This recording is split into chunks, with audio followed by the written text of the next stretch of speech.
Jean-Pierre Cassel lit Truman Capote, une archive INA 1983. Une journée de travail. Une matinée d'avril pluvieuse en 1979.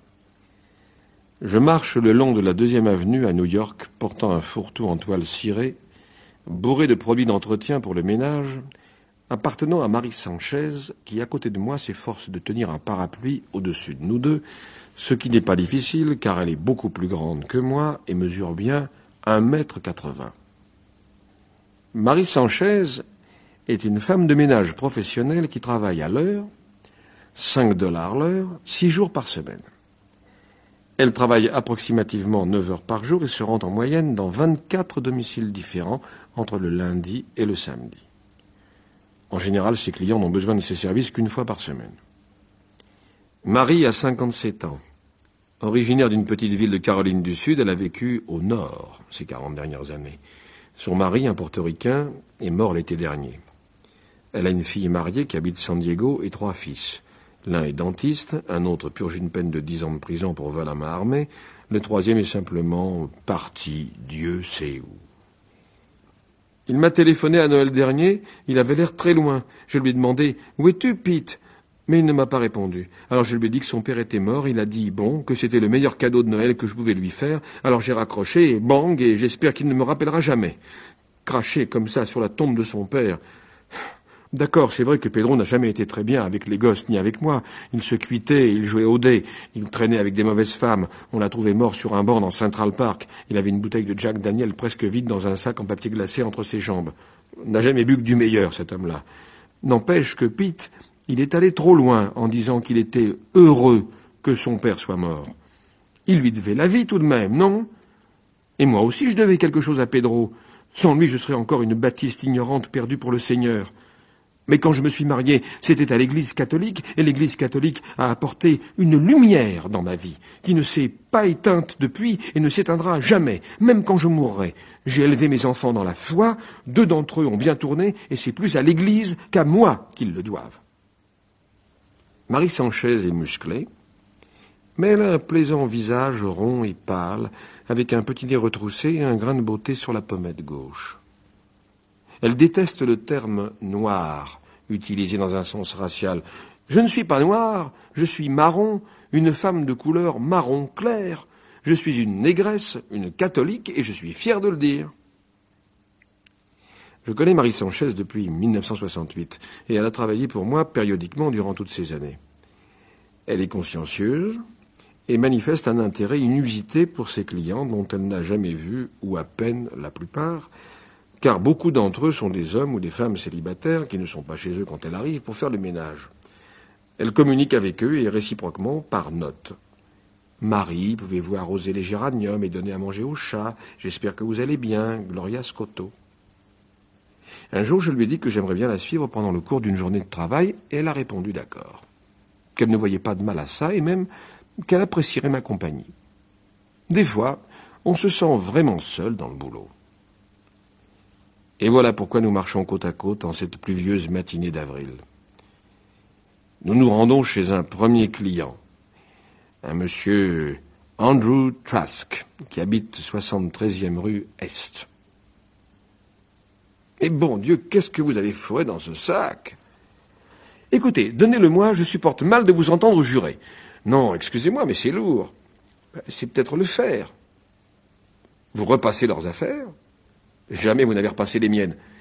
Certaines de ces personnes n'ont pas le matériel qu'il faut. C'est pour ça que je dois porter tant de choses. Je laisse des notes. Achetez-moi ci, achetez-moi ça. Mais ils oublient, à croire que tous mes clients sont débordés par leurs problèmes. Comme ce monsieur Trask chez qui on va. Ça fait 7, 8 mois que je viens chez lui et je ne l'ai encore jamais vu. Mais il boit trop. Et sa femme l'a quitté à cause de ça. Il donne de l'argent partout et si jamais je réponds à son téléphone, c'est quelqu'un qui veut se faire payer. Sauf que maintenant, on lui a coupé le téléphone. Nous arrivons à l'adresse du personnage. Une pièce de taille moyenne aux murs verdâtres, couleur arsenic. Une kitchenette et une salle de bain avec une chasse d'eau qui fuit. Je vois ce que vous voulez dire. Ce type-là a des problèmes.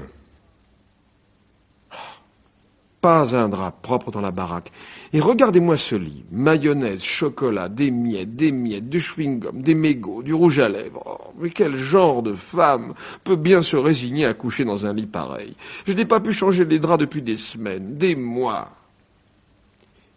Elle allume plusieurs lampes aux abat-jours de guingois.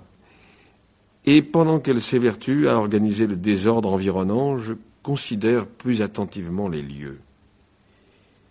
Un exemplaire du numéro de décembre de True Detective traîne sur le sol, et dans la salle de bain, à côté de la cuvette des Water qui chuintent sans discontinuer, est posée une pile de magazines plus ou moins déshabillés. Penthouse, Hustler, Oui.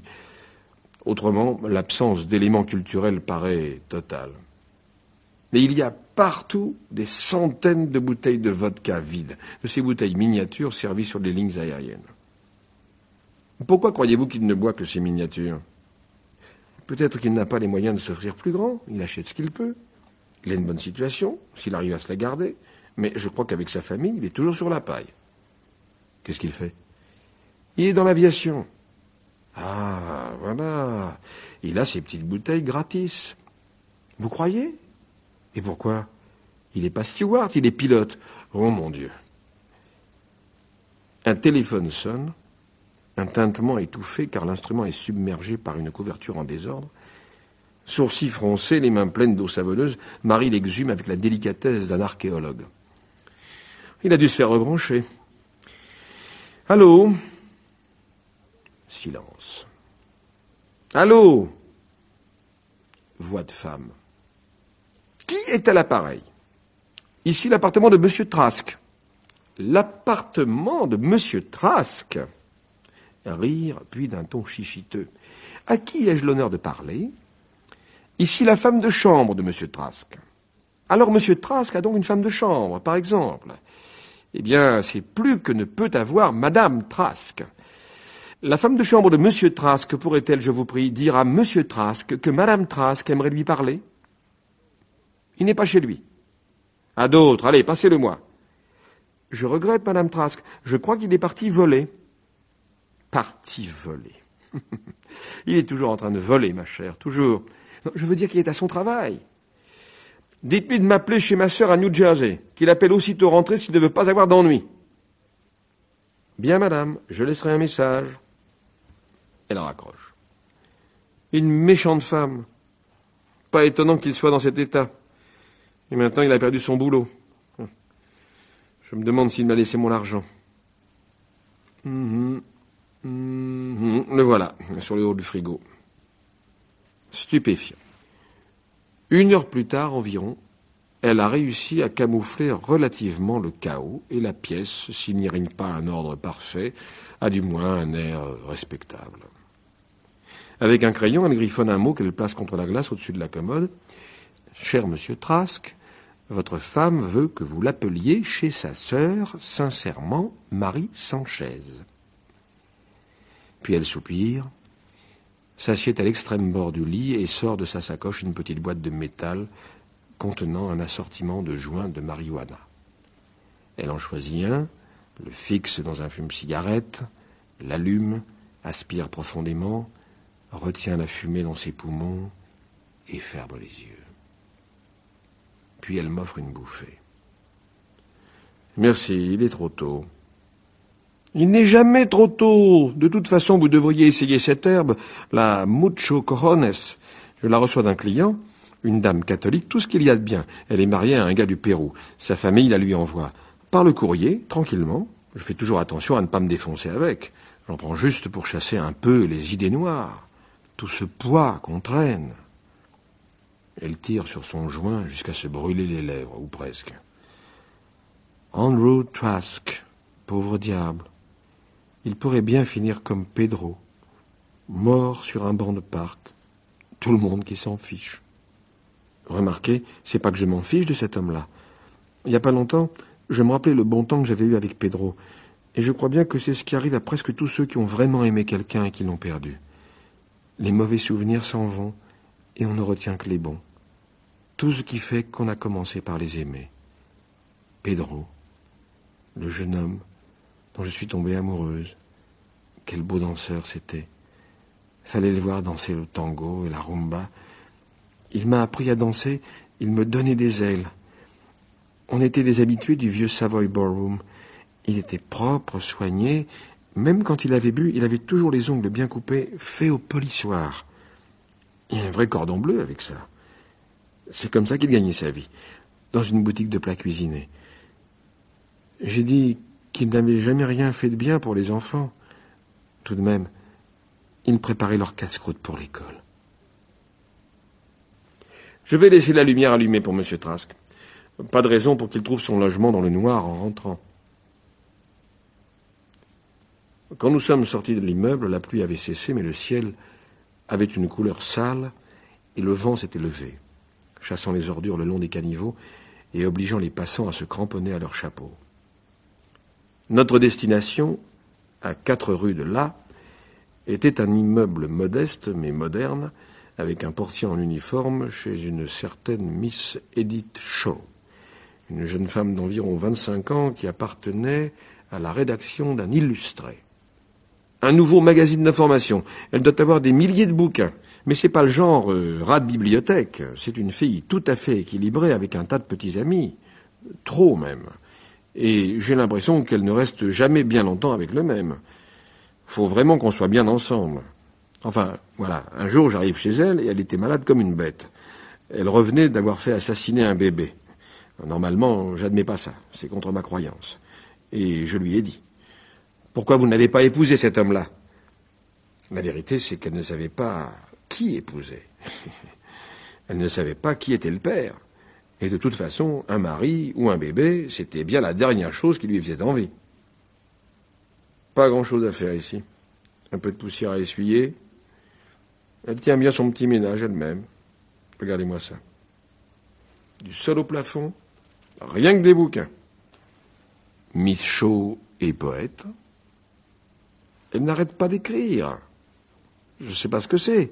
D'après ce que je vois, j'ai dans l'idée qu'elle se calme. Venez voir que je vous montre quelque chose. Elle me fait entrer dans la salle de bain, une pièce étonnamment spacieuse et claire. Elle ouvre la porte d'une petite armoire à pharmacie et me montre un objet sur une des étagères. Un vibrateur en plastique rose en forme de pénis de taille moyenne. Vous savez ce que c'est? Et vous? C'est moi qui vous demande. C'est un god vibrateur. Je sais ce que c'est qu'un vibrateur, mais j'en ai jamais vu un comme ça. C'est écrit dessus « Made in Japan ». Ah, voilà la mentalité orientale. Des païens!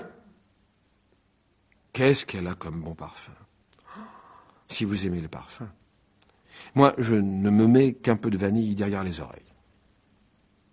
Sur quoi, Marie se met au travail, essuyant le parquet ciré sans tapis, époussetant les rayonnages de livres avec un plumeau. Et tandis qu'elle s'active, sa boîte de joint est restée ouverte et son fume-cigarette n'est pas vide. J'ignorais l'importance du poids qu'elle avait à soulever, mais le sale arôme du chanvre me fait flotter en l'air. Vous êtes sûr que vous ne voulez pas tirer une ou deux bouffées? Vous savez pas ce que vous perdez? Vous me tordez le bras. Adolescent et adulte, il m'est arrivé de fumer de l'herbe extra forte, jamais assez pour être accroché, mais suffisamment pour juger de sa qualité et faire la différence entre les Mexicains ordinaires et les produits de contrebande de luxe comme les Thai Sticks et le suprême Moi Wui. Mais après avoir fumé en entier l'une des tiges de Marie et être arrivé à la moitié d'une deuxième, je me suis senti comme empoigné par un délicieux démon, envahi d'une folle allégresse merveilleuse. Bizarre. Elle ne semblait pas avoir décollé le moins du monde. Moi, je venais de dépasser Vénus et Jupiter, cette bonne vieille planète Jupiter, entraînée bien au-delà vers les lointains espaces galactiques aux scintillations d'étoiles lilas. Marie est allée vers le téléphone où elle a formé un numéro. Elle laisse sonner un long moment avant de raccrocher. Pas chez eux. Alors là, on peut remercier le ciel. Monsieur et Madame Berkowitz, s'ils avaient été là, j'aurais pas pu vous y emmener. Parce que ces gens-là sont des juifs, tout ce qu'il y a d'empaillés. Et vous savez comme ils peuvent l'être, empaillés. Les juifs?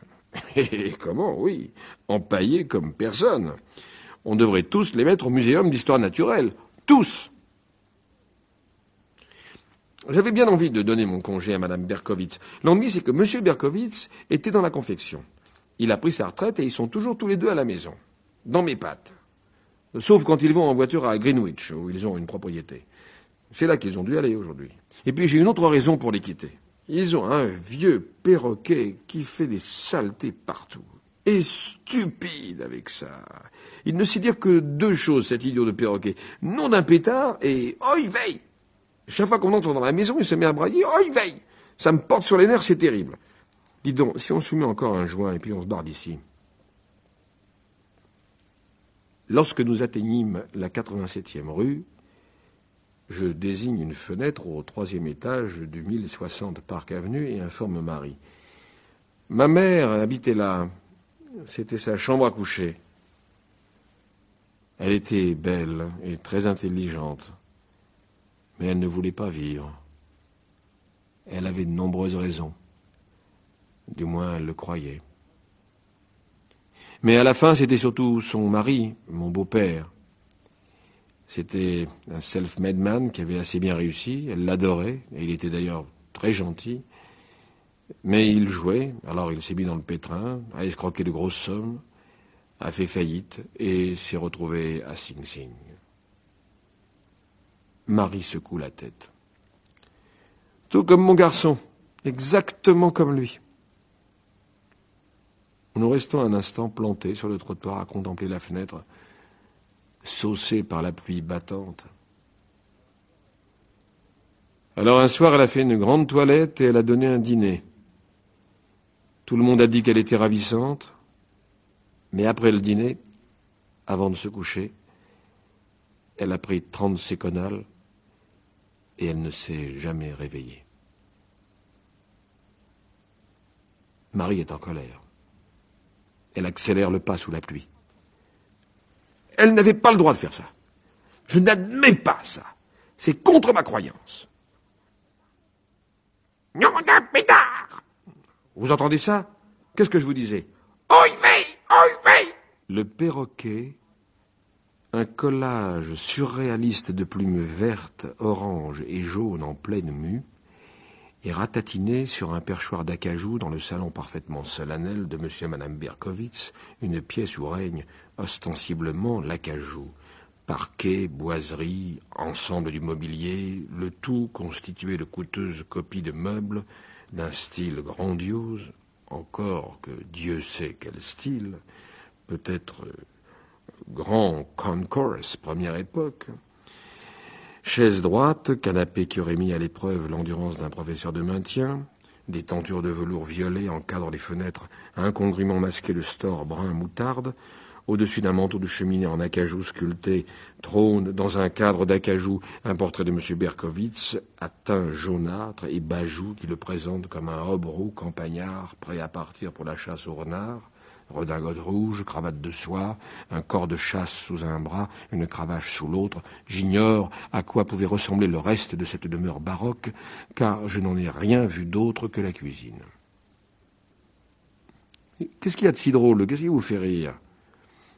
Rien, c'est simplement ce tabac péruvien, mon ange. Si je ne me trompe, M. Berkowitz est un homme de cheval. Oi vey! Oi vey! Ferme-la! Oh, je vais te tordre le cou, moi, sacré bestiole! Oh, mes nerfs! Oh. On ferait peut-être bien de se donner une petite secousse. Et voilà qu'elle ressort la boîte de métal, les joints, le fume-cigarette, les allumettes, et de voir ce qu'on pourrait dégoter dans la cuisine. Je commence à voir là-dedans.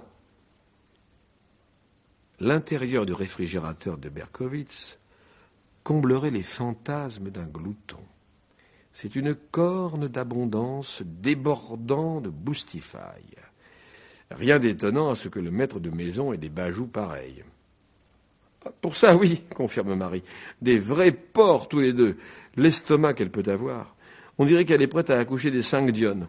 Et lui, tous ses complets sont faits sur mesure. En confection, rien ne peut lui aller. Miam, miam, miam, j'ai une sacrée dent. Ces petites tartes à la noix de coco me font saliver.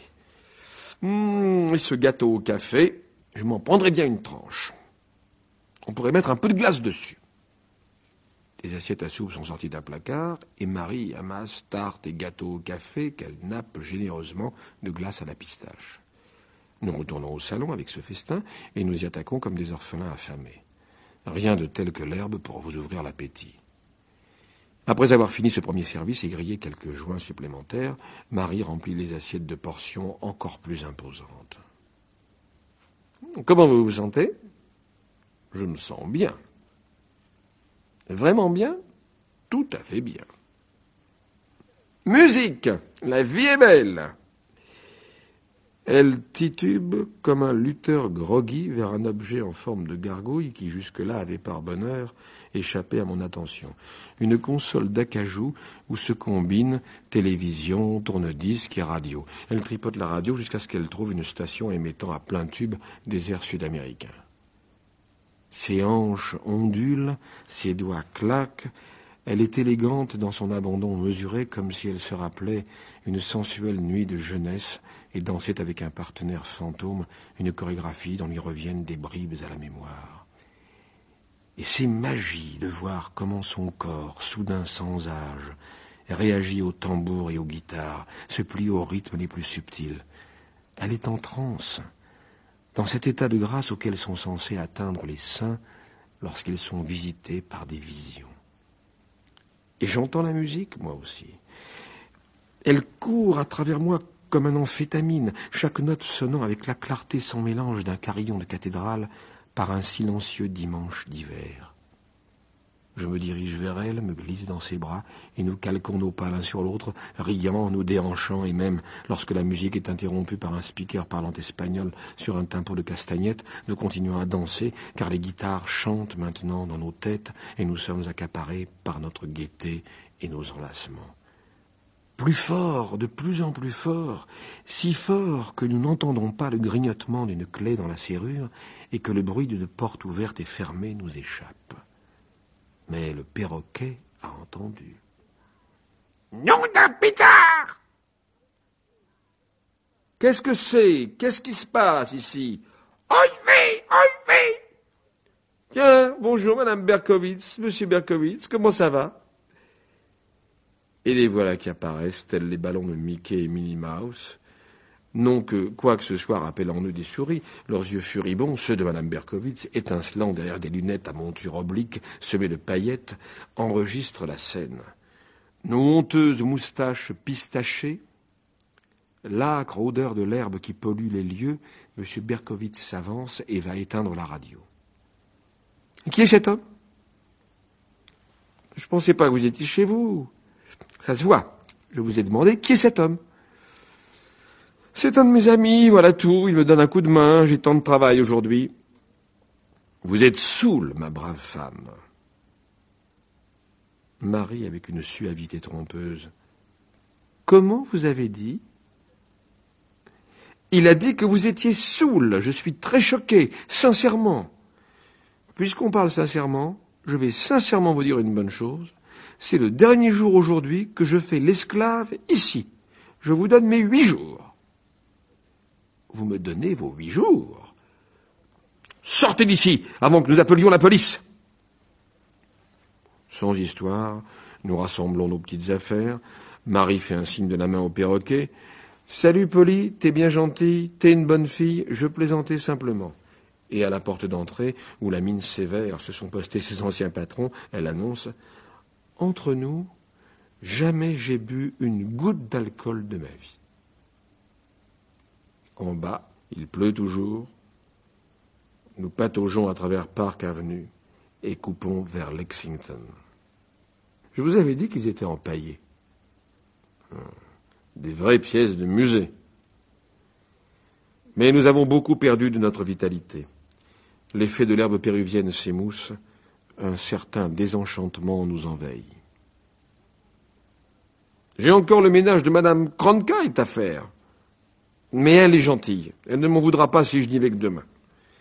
Peut-être que je vais rentrer droit chez moi. Je vais vous arrêter un taxi. Ça me dégoûte de leur donner ma clientèle. Ils détestent les gens de couleur, ces chauffeurs de taxi, même quand ils sont de couleur eux-mêmes. Non, je peux prendre le métro près d'ici, au coin de l'Ex et de la 86e.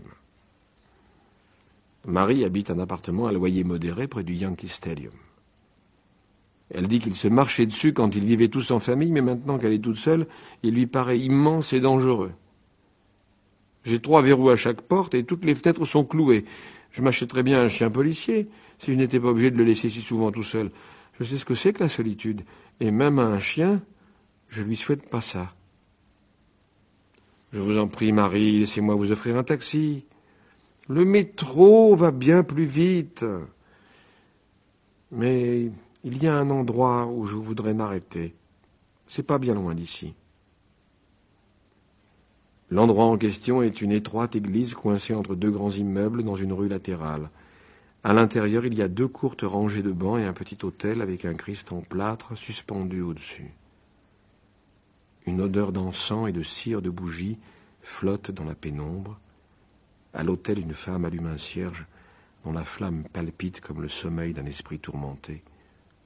Autrement, nous sommes les seuls fidèles présents. Nous nous agenouillons devant le dernier banc et de sa sacoche, Marie extrait 2 chapelets. J'en emporte toujours un de rechange. Un pour elle, l'autre pour moi, encore que je ne sache pas très bien qu'en faire, n'en ayant jamais utilisé jusque-là. Je vois remuer les lèvres de Marie qui chuchote. « Seigneur, ayez pitié de moi, Seigneur, je vous en prie, aidez M. Trask à s'arrêter de boire et à retrouver son travail. Je vous en prie, Seigneur, ne laissez pas Miss Shaw devenir un rat de bibliothèque et rester vieille fille. Elle devrait donner naissance à vos enfants sur cette terre. Et Seigneur, je vous supplie de vous souvenir de mes fils, de ma fille et de mes petits-enfants, tous sans exception. Et je vous en prie, ne laissez pas la famille de M. Smith l'envoyer dans cette maison de repos. Il ne veut pas y aller, il pleure tout le temps. » Sa liste de noms est plus nombreuse que les grains de son chapelet, et ses prières en leur faveur ont la ferveur lumineuse des cierges brûlants sur l'autel. Elle s'arrête pour me lancer un coup d'œil. « Vous priez ? » ?»« Oui. »« Je ne vous entends pas. »« Je prie pour vous, Marie. Je veux que vous viviez éternellement. » « Ne priez pas pour moi. Je suis déjà sauvée. » Elle me prend la main et la tient. « Priez pour votre mère. Priez pour toutes ces âmes perdues, là-bas, dans la nuit. Pedro. Pedro. »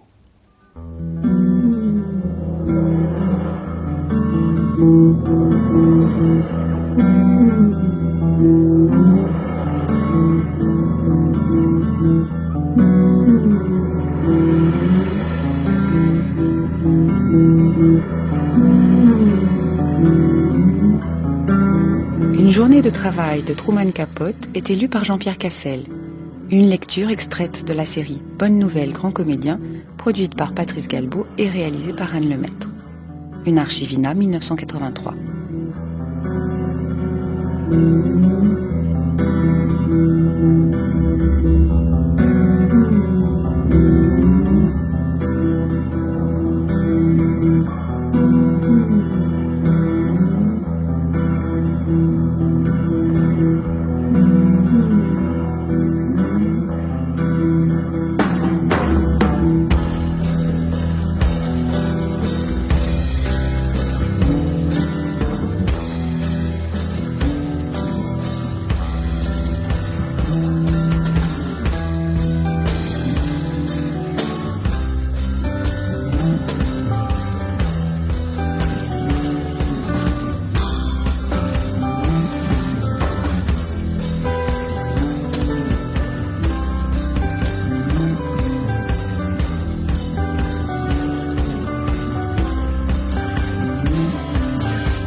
Jean-Pierre Cassel lit Truman Capote, une archivina 1983. Bonjour l'inconnu. Époque, décembre 1977. Lieu, un restaurant de New York, les 4 saisons. L'homme qui m'avait invité à déjeuner, George Claxton, avait suggéré que nous nous retrouvions à midi sans fournir la moindre excuse pour m'avoir donné rendez-vous si tôt. Toutefois, j'en découvris la raison à bref délai. Depuis 1 an ou un peu plus que je ne l'avais vu, George Claxton, jusque-là d'une sobriété relative, était devenu un biberonneur de choc. À peine étions-nous assis qu'il commanda un double wild turkey. Sec, s'il vous plaît, et sans glace. Et un quart d'heure après, il réclamait le même. J'étais stupéfait. Et pas seulement par l'urgence de sa soif. Il avait pris au moins 15 kilos.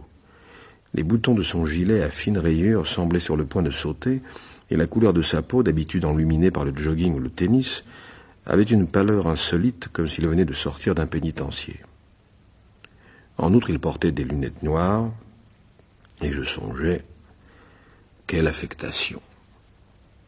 Imaginez ce bon vieux George, ce solide pilier de Wall Street, vivant à Greenwich, Westport ou tout autre lieu, avec une femme nommée Gertrude, ou Alice, ou tout autre nom, avec 3, 4 ou 5 enfants. Imaginez ce type éclusant des doubles wild turkey et arborant des lunettes noires. Je me retins de justesse de lui demander « Mais bon sang, qu'est-ce qui a bien pu t'arriver ?» Et je dis « Comment ça va, George ?»« Très bien, très bien. » Pourquoi suis-je ici?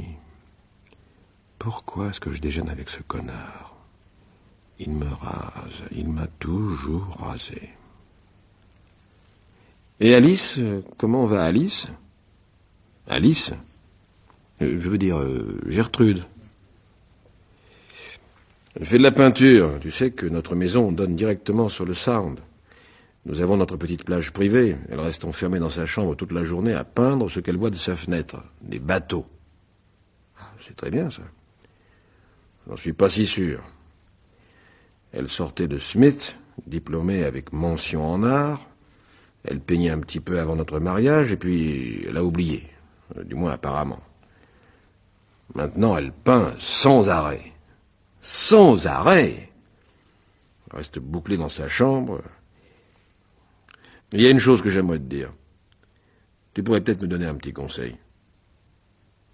Les gens qui suivent mes conseils le regrettent généralement, mais enfin... Ça remonte à juin dernier, juste après le bac de Jeffrey.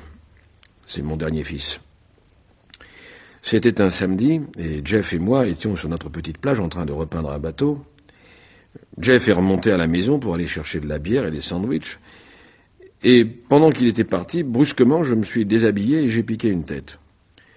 L'eau était encore trop froide. On ne peut pas vraiment se baigner dans le Sound avant juillet. Mais enfin, j'en avais envie.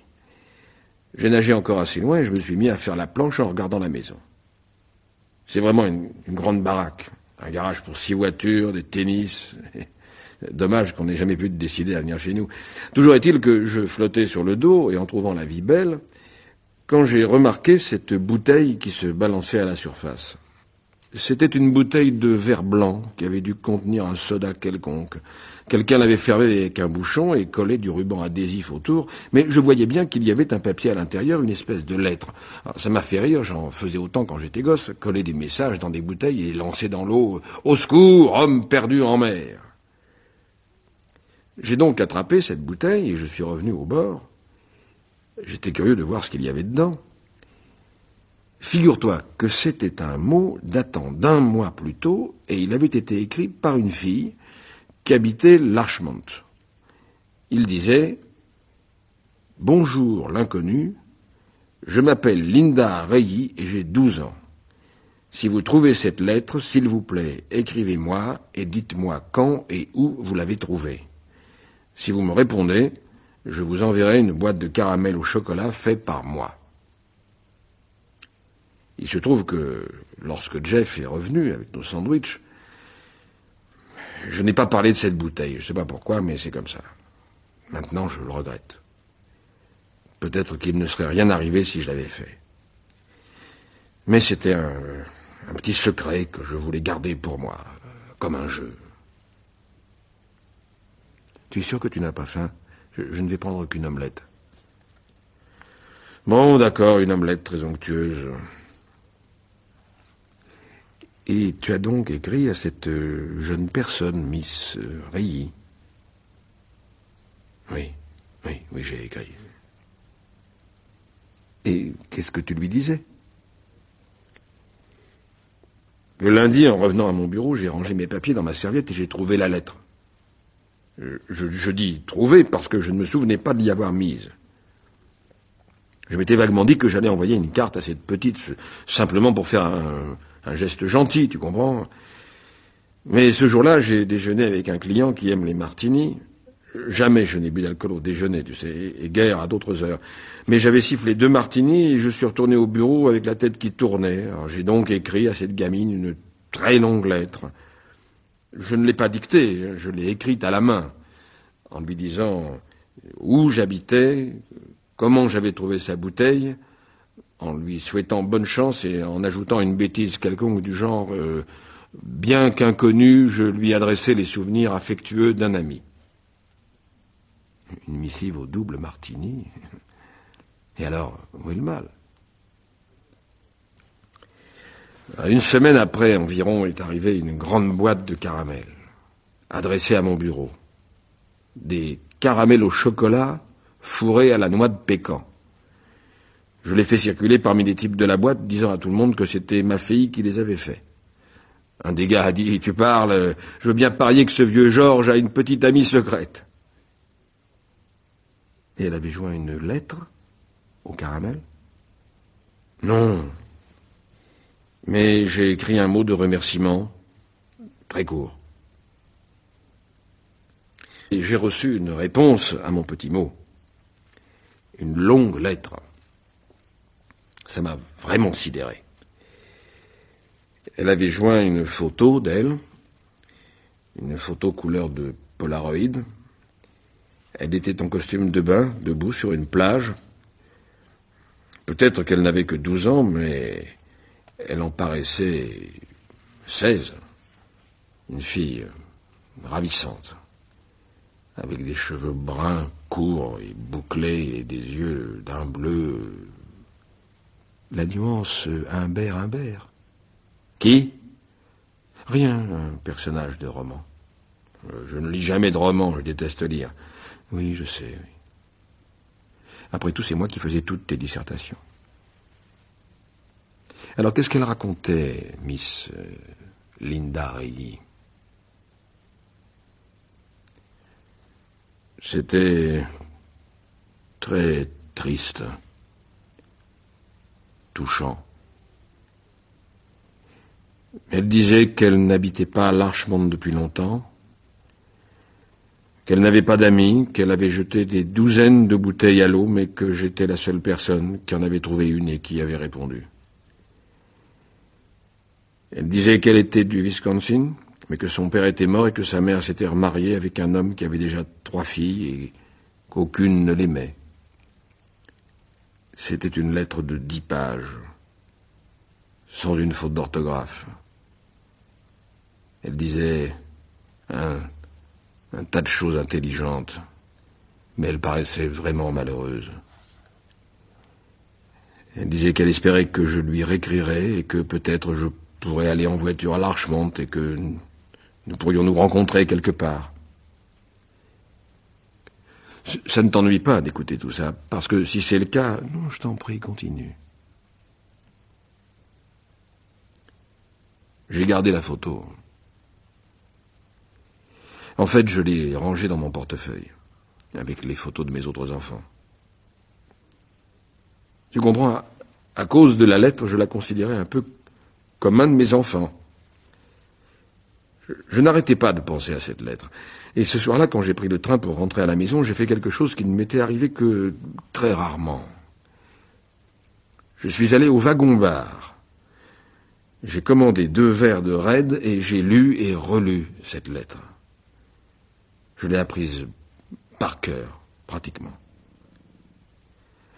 Ensuite, une fois à la maison, j'ai dit à ma femme que j'avais du travail à faire pour la boîte. Je me suis enfermé dans mon bureau et j'ai commencé une lettre pour Linda.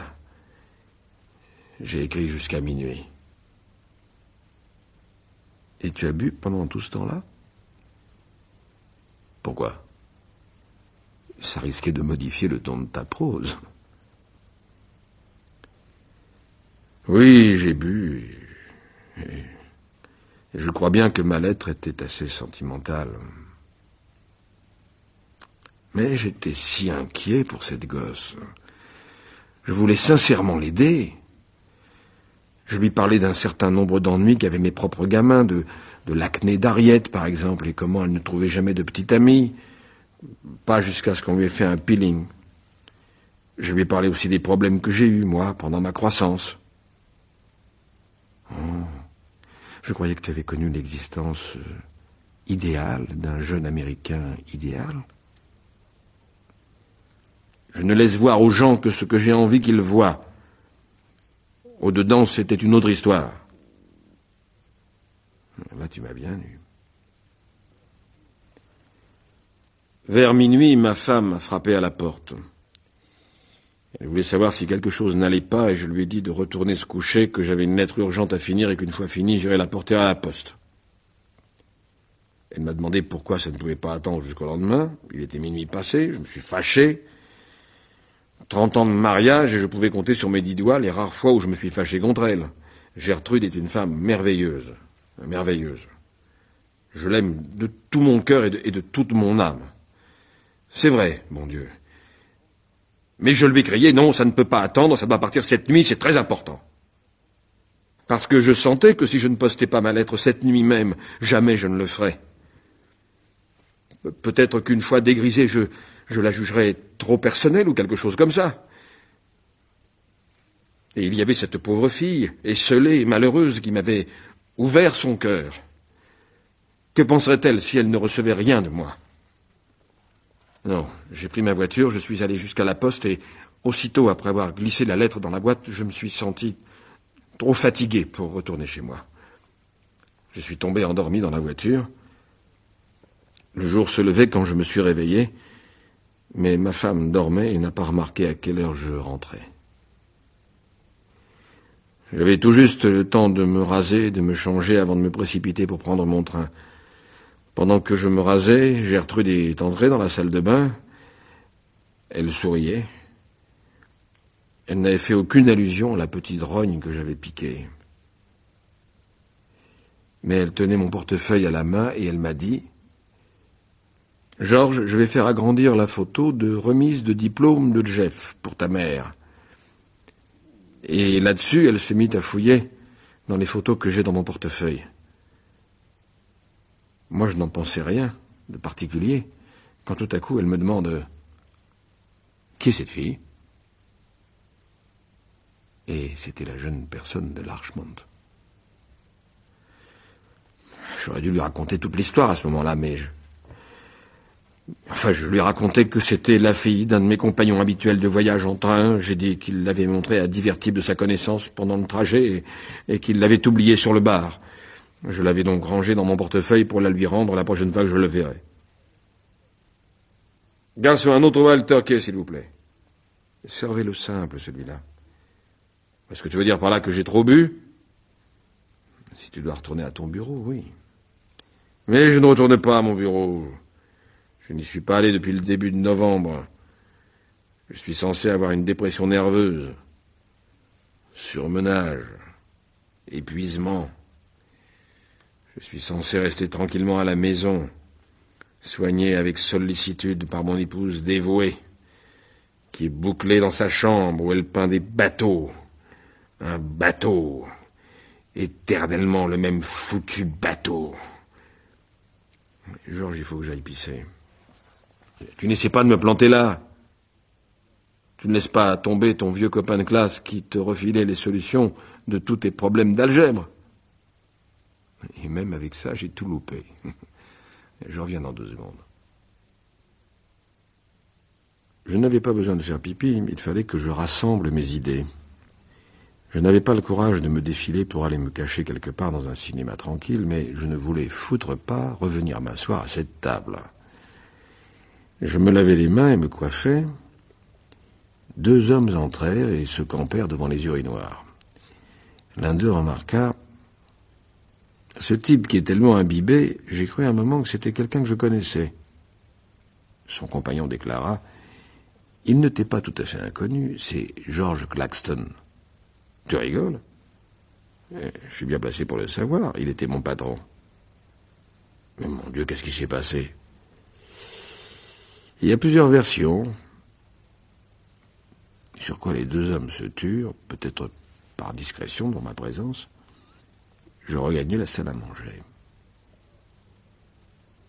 « Alors, tu ne m'as pas faussé compagnie ?» En vérité, il semblait un peu calmé, moins imprégné d'alcool. Il réussit même à gratter une allumette et allumer une cigarette avec une raisonnable dextérité. « Es-tu prêt à entendre le reste de mon histoire ? » Ma femme n'a rien dit. Elle a juste remis la photo dans mon portefeuille. J'ai continué à me raser, mais je me suis coupé 2 fois. Il y avait si longtemps que je n'avais pas eu de vraie cuite, j'avais oublié ce que c'était. La transpiration, mon estomac. J'avais l'impression d'essayer de chier des lames de rasoir. J'ai fourré une bouteille de bourbon dans ma serviette et aussitôt dans le train, je me suis précipité aux chiottes. La première chose que j'ai faite a été de déchirer la photo et de jeter les morceaux dans la cuvette. Ensuite, je me suis assis sur le siège et j'ai ouvert cette bouteille. Et d'abord, j'ai cru suffoquer. Et on crevait de chaud là-dedans. Un enfer. Et puis, au bout d'un moment, j'ai commencé à me calmer et à m'interroger. Pourquoi est-ce que je me mets dans cet état-là ? Je n'ai rien fait de mal. Mais quand je me suis relevé, j'ai vu que les morceaux déchirés de la photo flottaient encore dans la cuvette. J'ai actionné la chasse et les morceaux de la photo, sa tête, ses jambes, les bras, se sont mis à tournoyer et ça m'a donné une espèce de vertige. Je me faisais l'effet d'un assassin armé d'un couteau qu'il avait tailladé en lanière. Le temps d'arriver à Grand Central, je savais que je n'étais pas en état de travailler au bureau. Alors je suis allé au Yale Club et j'ai pris une chambre. J'ai appelé ma secrétaire, lui ai dit que je devais aller à Washington et que je ne reviendrais pas avant le lendemain. Ensuite, j'ai téléphoné chez moi, j'ai annoncé à ma femme qu'un imprévu s'était présenté sur le plan du travail et que je passerais la nuit au club. Ensuite, je me suis couché et j'ai pensé... Je vais dormir toute la journée. Je vais m'offrir un long drink bien tassé pour me détendre, calmer ma tremblote et m'endormir. Mais pas moyen. Jusqu'à ce que j'ai vidé toute la bouteille. Alors là, qu'est-ce que j'en ai écrasé ? Jusque vers 10 heures le lendemain matin. Dans les 20 heures.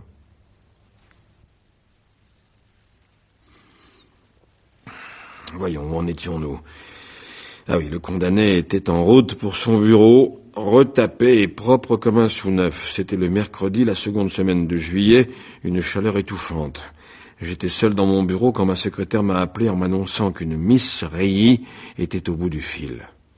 Je n'ai pas tout de suite fait le rapport et j'ai dit « Qui ? Qu'est-ce qu'elle veut ?» Et ma secrétaire m'a dit que c'était personnel. Et là, j'ai pigé et j'ai dit « Ah oui, passez-la moi. » Et j'ai entendu « Monsieur Claxton, ici Linda Reilly, j'ai reçu votre lettre. C'est la plus jolie lettre qu'on m'ait jamais envoyée. Vous êtes vraiment un ami pour moi. Je le sens. Et voilà pourquoi j'ai décidé de vous appeler. J'espérais que vous pourriez m'aider. Parce qu'il est arrivé quelque chose et je ne sais pas quoi faire si vous ne m'aidez pas. » Elle avait une voix de jeune fille, très douce, mais était si excité, si essoufflé que j'ai dû lui demander de parler plus lentement. « Je n'ai pas beaucoup de temps, Monsieur Claxton. Je vous téléphone d'en haut et ma mère risque de décrocher en bas d'une minute à l'autre. Voilà ce qu'il y a, j'ai un chien, Jimmy. Il a 6 ans, mais il est en pleine forme. Je l'ai depuis que j'étais une toute petite fille et c'est la seule chose que je possède. Il est gentil comme tout, on n'a jamais vu un petit chien aussi mignon. Mais ma mère veut le faire piquer. J'en mourrai. J'en mourrai sûrement. Monsieur Claxton, je vous en prie, pourriez-vous venir à Larchmont et me retrouver devant le supermarché? Je viendrai avec Jimmy et vous pourrez l'emmener avec vous, le cacher jusqu'à ce qu'on voit ce qu'on peut faire. Je ne peux plus vous parler, ma mère monte l'escalier. Je vous rappelle dès que je peux demain et on se donnera rendez-vous. Qu'est-ce que tu as dit? Rien. Elle avait raccroché. Mais qu'est-ce que tu aurais dit? Eh bien, dès qu'elle a raccroché, j'ai décidé, quand elle me rappellerait, de dire oui. Je vois. Mais elle n'a jamais rappelé. Si, elle a rappelé. Et ce qu'elle m'a dit était très court. Monsieur Claxton, excusez-moi, j'ai réussi à filer chez un voisin pour vous téléphoner et je suis très pressé. Ma mère a trouvé vos lettres hier soir, les lettres que vous m'avez écrites. Elle est dans tous ses états et son mari aussi. Il s'imagine un tas de choses terribles et ce matin très tôt, elle a emmené Jimmy, mais je ne peux pas vous parler plus. J'essaierai de rappeler plus tard. Mais je n'ai plus eu de ces nouvelles, du moins directement. Quelques heures après, ma femme m'a téléphoné, disons vers 3 heures de l'après-midi. Elle m'a dit « Chérie, veux-tu rentrer ici le plus tôt possible ?» Et sa voix était si calme que j'ai compris qu'elle était au comble de l'angoisse. Je savais d'ailleurs à moitié pourquoi, mais enfin, j'ai fait semblant d'être surpris quand elle m'a dit « Il y a 2 policiers ici, l'un de Larchmont et l'autre du village. Ils veulent te parler. Ils ne m'ont pas dit pourquoi. » Sans attendre le train, j'ai loué une voiture. En arrivant chez moi, j'ai trouvé les flics, assis dans le salon devant la télé. Ma femme leur servait du café. Quand elle a suggéré de quitter la pièce, j'ai dit non, je tiens à ce que tu restes et que tu entendes tout ce qui sera dit. Les 2 flics étaient très jeunes et embarrassés. Après tout, je suis un homme riche, un notable. Je vais à l'église et j'ai 5 enfants. Personnellement, je n'avais pas peur d'eux. C'était Gertrude. Le flic de Larchmont a exposé l'affaire. Son service avait reçu une plainte d'un certain monsieur Henry Wilson et de sa femme, selon laquelle leur fille âgée de 12 ans, Linda Ray, avait reçu des lettres de nature équivoque d'un homme âgé de 52 ans, c'est-à-dire moi, et que les Wilson avaient l'intention de me poursuivre en justice si je ne m'expliquais pas de façon satisfaisante. Je me suis mis à rire. Oh, j'étais comme un Père Noël. Donc j'ai raconté toute l'histoire. Depuis la découverte de la bouteille, j'ai dit que je n'avais répondu que parce que j'aimais les caramels au chocolat.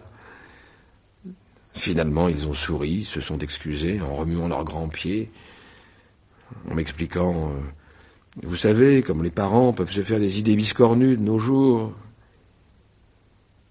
La seule qui n'a pas du tout pris cette histoire comme une plaisanterie absurde, ça a été Gertrude. En fait, sans que je me rende compte, elle était sortie de la pièce avant que j'aie fini de parler. Après le départ des flics, je savais où la trouver. Dans cette chambre, celle où elle passe son temps à peindre. Il faisait nuit, elle était assise là sur une chaise droite, à regarder fixement l'obscurité. Elle m'a dit « La photo dans ton portefeuille, c'était celle de cette fille. » J'ai nié, et elle a ajouté « Je t'en prie, Georges, tu n'as pas besoin de mentir. Tu n'auras plus jamais besoin de mentir. »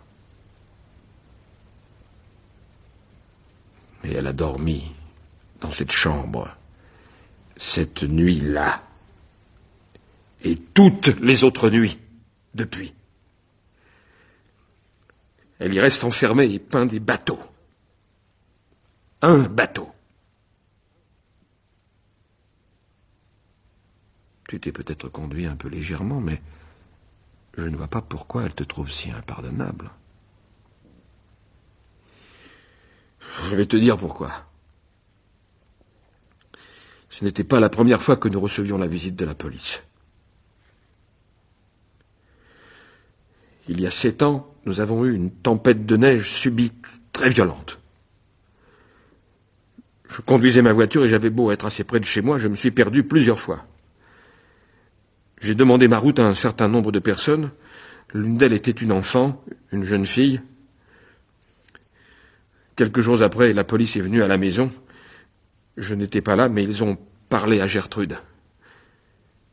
Ils lui ont dit qu'au cours de cette récente tempête de neige, un homme, correspondant à mon signalement et conduisant une Buick avec ma plaque minéralogique, était descendu de sa voiture et s'était exhibé à une jeune fille, lui avait tenu des propos obscènes. La fille a dit qu'elle avait noté le numéro de la voiture dans la neige sous un arbre et quand la tempête s'est arrêtée, il était encore lisible. Je ne pouvais nier que c'était bien mon numéro, mais l'histoire était absolument fausse. J'ai convaincu Gertrude et j'ai convaincu la police que la fille ou bien mentait ou qu'elle avait fait une erreur à propos du numéro. Mais voilà que la police revient une deuxième fois, et pour une autre jeune fille. Alors ma femme reste enfermée dans sa chambre, à peindre, parce qu'elle ne me croit pas. Elle croit que la fille qui a inscrit le numéro dans la neige a dit la vérité. Je suis innocent. Devant Dieu, sur la tête de mes enfants, je suis innocent. Mais ma femme ferme sa porte à clé et regarde par la fenêtre. Elle ne me croit pas. Et toi? Georges ôta ses lunettes noires et les essuya avec une serviette. Maintenant, je comprends pourquoi il les portait. Ce n'était pas à cause des blancs jaunis et striés de vénules rouges et gonflées. C'était parce que ses yeux ressemblaient à des prismes éclatés. Jamais je n'ai vu la douleur, une souffrance aussi inexorablement implantée dans un regard, comme si l'erreur d'un bistouri de chirurgien l'avait à jamais défiguré. C'était insupportable. Et tandis qu'il me dévisageait, mes propres yeux se détournèrent.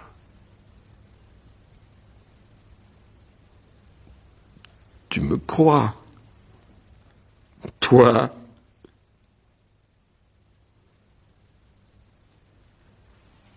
Bien sûr, Georges. Bien sûr que je te crois.